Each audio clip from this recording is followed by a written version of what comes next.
Salam hörmətli Yanıt izləyiciləri. Bugün sizinlə NATO daxilində olan problemlərdən, xüsusilə Donald Trump Amerikasının NATOya qarşı olan ifadələrindən danışacağıq. Burada əsas sual nədən ibarətdir?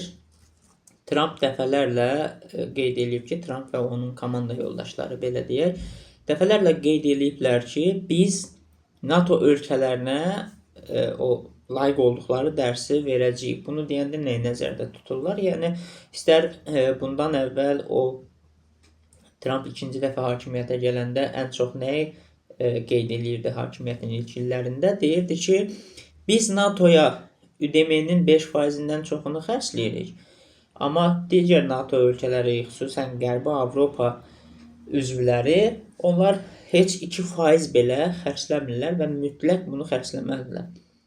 İlk başlarda Almaniya, sonra Fransa, sonra elə Böyük Britaniyanın özü və demək olar bir çox NATO üzvləri bundan imtina etdilər və bu da Amerikanın NATOya baxışını bir növ dəyişdirmiş oldu. Ancaq bu problem çox böyümədi. Nəyə görə? Sonradan Ukrayna münaqişəsi qızışdıqca və Avropa dövlətləri anladıqca ki, onların ən böyük strateji səhvlərindən biri hərbi məsələləri arxa plana atmaları olmuşdu. Bundan sonra o yavaş-yavaş bütün demək olar Avropa dövlətləri hərbi xərclərini artırmağa başladılar və bu problem də belə deyək də ABŞ və digər NATO üzvləri arasındakı o fikir anlaşmazlığını dərin bir uçuruma çevirmədi. Ancaq İran məsələsində biz görməkdəyik ki, NATO'nun digər üzvləri ilə, xüsusilə Qərbi Avropa dövlətləri ilə Amerika Birləşmiş Ştatları arasında çox ciddi uçurum yaranmaqdadır. Bu uçurum nədən ibarətdir? Trump administrasiyası deyir ki, İran dünyaya təhlükəlidir və NATO üzvləri olaraq hər birimiz bu təhlükəni birlikdə aradan qaldırmalıyıq və dünya təhlükəsizliyini qorumalıyıq. Təbii bu iddiadır, yalanlığı ilə və ya gerçəkliyi ilə maraqlanmayacağıq. Çünki bizim bugünkü mövzumuzun məğzi başqadır. Bunun qarşılığında Fransada, Britaniyanın özü də hərbi o aerodromlarından ABŞ-ın belə deyək də hərbi hava qüvvələrinin istifadəsi üçün imkan yaratsa da özü birbaşa münaqişəyə qoşulmadı. Eyni zamanda İspaniya qəti mövqe ortaya qoydu və hətta bir növ Amerika və İsraili bir növ aqressor deməsə də elə bir imaj qoydu ortaya. Bundan sonra təbii ki, Amerikanın İspaniyaya qarşı Amerika rəsmilərinin kəskin fikirləri ilə qarşılaşdı. Nəysə, bütün bunları nəzərə alanda biz görürük ki, bugün Amerikanın NATO siyasətinə yenidən baxılması zərurəti yaranıb və bu zərurət təkcə Donald Trump'ın administrasiyası ilə sərhədlənməyəcək qədər böyük bir məsələdir. Nəyə görə? Çünki Trump'dan əvvəl də bu iki tərəf, yəni NATO'nun Avropa üzvləri ilə Amerika Birləşmiş Ştatları arasında onsuz da geosiyasi olaraq bir çatlar yarandığı, razılaşılmayan nöqtələr olduğu gün üzünə çıxmaqda idi. Çünki Çin durmadan yüksəlirdi, Rusiya dayanmadan təhlükə faktoru Rusiyadan böyüyürdü. Türkiyə özü bir NATO üzvü olaraq, xüsusən Erdoğanın hakimiyyətinin son illərində o yeni Osmanlı ideologiyasının ortaya çıxmasıyla NATO'dan daha çox öz milli maraqlarına yönəlməyə başlamışdı və s. və ilaxır. Belə olan təqdirdə də Avropa dövlətləri yavaş-yavaş oyanmağa başladılar ki, istər Rusiya, istər Türkiyə, yəni buralarda yenidən imperiya təfəkkürü oyanarsa, bu birbaşa Avropanı təhdid eləyəcək.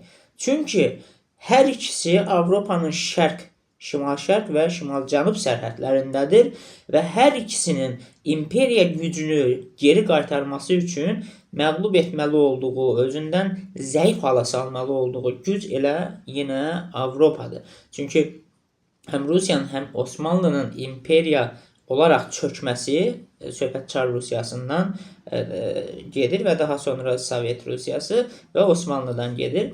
Bax, bu iki imperiyanın, hətta üç imperiyanın çökməsindən sonra birbaşa qazanclı çıxan tərəf ABŞ idisə, digəri də Avropa idi və xüsusən Qərb Avropası dövlətləri. Belə olan bir reallıqda Avropa dövlətləri gördülər ki, əslində ABŞ-ın narahat olduğu heç bir nüans yoxdur. Çünki Atlantik okeanın o tərəfindədirlər.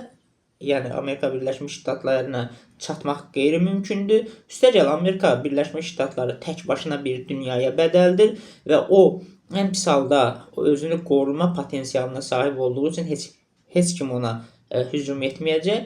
Amma real təhlükənin ortasında qalma ehtimalı olan məhz qoca qitə Avropadır. Buna görə də Avropa dövlətləri son dönəmlərdə Amerikanın o hərbi gücünü bir növdə istəyirdilər ki, birbaşa Avropanın təhlükəsizliyinin qarantı kimi istifadə etsinlər. Bu da təbii ki, Amerika Birləşmiş Ştatlarında birmənalı qarşılana bilməzdi. Onlar da Avropadan yavaş-yavaş tələb etməyə başlayırdılar ki, necə ki, mən hərbi sənayemə milyardlar xərcləyirəm və dövlət büdcəsini bunun üçün səfərbər edirəm, sizlər də zəhmət çəkməlisiniz və öz təhlükəsizliyiniz üçün bunu bu xərcləri, müdafiə xərclərini artırmalısınız. Amma Avropa dövlətləri bunda maraqlı deyildilər. Bir növ onlar sırf hərbi təhlükəsizlik məsələsini Amerikanın dominant mövqeyi ilə tarazlayırdılar. Çünki son 10 illiyə qədər dünyada tək qütblü sistemə qarşı baş qaldıracaq real hərbi siyasi güc yox idi. Sadəcə Rusiya var idi. Rusiya özü də güclü iqtisadiyyat qura bilməmişdi deyə və hərbi sənayesində ciddi geriləmələr var idi deyə bu potensialdan çıxış eləyə bilmirdi. Amma Çinin yüksəlişi bir çox şeyi dəyişdi. Çinin yüksəlişi Rusiyanın da oyanmasına səbəb oldu və Rusiyada bir də baxdılar ki, artıq nəinki qərbdən geri qalıblar, onlar üçün ciddi təhlükə olan Çin də durmadan inkişaf edir. Hər nə qədər yaxın olsalar da Çin ilə Rusiya arasında da çox ciddi geosiyasi rəqabət var. Sibir məsələsi olsun, Uyğur məsələsi olsun, şərqdə hakimlik məsələsi olsun, zəngin enerji yataqları olsun. Bax, bunlar bölüşdürülməsi keçmişdə də qanla başa gələn, gələcəkdə də belə bir riskin olduğu real politik problemlərdir və Rusiya da anladı ki, artıq o sadəcə NATO'nun nazı ilə oynamaqla və ya qərbə öz maraqlarını müəyyən qədər güzəştə getməklə təhlükəsizliyini qoruya bilməz və yenidən imperiya gücünü geri qaytarmalıdır. Nəticə etibarilə də bugün biz Şərqi Avropada yaşananları görməkdəyik. İndi Avropa dövlətləri də bütün bu təhlükələrin fərqində olduqları üçün hər kəs imperiya gücünə geri qayıtmağa çalışır. Biz kənarda qalmamalıyıq düşüncəsinə təbii ki, gəlməlidirlər. Çünki ən doğru olan da onların dövlətçiliyi baxımından budur. Əgər hər kəs güclənməyə doğru yön alırsa, baxın, Rusiya iqtisadiyyatı yenidən belə deyək də hərbi maraqlar üzərində qurulur. Bir növ hərbi iqtisadiyyata keçmiş saymaq olar onları artıq. Türkiyə yeni dünyanın reallıqlarına hazırlaşır. İran özü görürsünüz necə mübarizə aparır. Bax, bütün bunlar təbii ki, Avropa və Amerika arasında fikir ayrılıqları ortaya çıxardı. Burada ən başlıca fikir ayrılığı isə, daha doğrusu əsas fikir ayrılığı isə nədən ibarətdir? Avropa deyir, NATO'nun gücü bizim maraqlarımıza fokuslanmalıdır. Amerika Birləşmiş Ştatları isə deyir ki, NATO'nu mən yaratmışam. NATO'nun ən böyük xərcini çəkən mənəm, əsas gücü mənəm. Ona görə də mən necə yönləndirəcəmsə, dünya siyasətini də o şəkildə biz NATO'dakı gücümüzlə hərəkət etməliyik.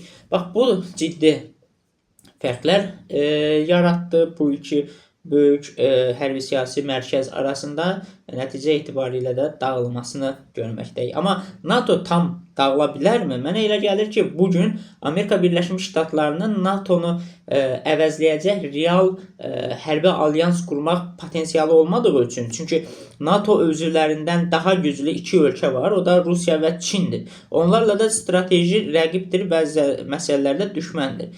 Ona görə də Amerika onlarla yeni hərbi paktlar qura bilməyəcəyi üçün dünyanın geridə qalan digər bütün ən böyük hərbi güclərini də NATO ətrafında öz başına topladığı üçün Amerika Birləşmiş Ştatları bu gün NATO'nu dağıtmaqda maraqlı ola bilməz qətiyyən. Sadəcə Amerika Birləşmiş Ştatları nəyi istəyir? İstəyir ki, NATO üzvləri onun dominantlığını qəbul etsinlər və alyansın gücünü birbaşa Amerika maraqları doğrultusunda istifadəsinə razı olsunlar. Bununla da İngilislər, Fransızlar, Almanlar, İspanlar, elə Türkiyənin özü də razı deyil. Onlar da təbii ki, çox əsirli imperiya maraqlarına geri dönməyə çalışırlar, oradan çıxış etməyə çalışırlar. Bu nəyə deməyə bizə imkan verir? NATO dağılmayacaq, amma bu fikir ayrılıqları da davamlı olaraq davam edəcəyi üçün blokun zəifləməsinə və fikir ayrılıqlarının daha böyük çatlar yaratmasına gətirib çıxaracaq və uzaq vadədə NATO'nun dağılma ehtimalı ortaya çıxa bilər, amma bu da tam dağılma olmayacaq. Müəyyən ölkələrin, kimlər ki diplomatik olaraq digər blok üzvlərinə məğlub olacaqlar, onların alyansdan ayrılması ilə nəticələnəcək. Beləcə alyansın sayı azalacaq, üzvlərinin sayı azalacaq. Dolayısıyla bu onun gücündən müəyyən bir hissəni özü ilə aparacaq. Amma tam mənada hələ ki NATO'nun dağılması real görünmür. Ən azından qarşıdakı 10 illiklərdə, nə bilim 10 il, 20 il ərzində bu qeyri-mümkün görünür. Yalnız ondan sonra yeni dünya düzəni formalaşanda hansı güc mərkəzləri o çox qütblü dünyada ortaya çıxacaqsa, bax həmin vəziyyətə uyğun olaraq NATO'da yenidən şəkillənəcək, çıxanlar çıxacaq, qalanlar qalacaq və o qalanlar ittifaqı yenidən böyütmək və daha güclü etmək üçün yeni üzvlər axtarışına çıxacaqlar. Çıxanlar isə özləri alternativ hərbi bloklar formalaşdıracaqlar. Belə, əziz dostlar, bir sonraki mövzuda yenidən görüşərik. Sağ olun.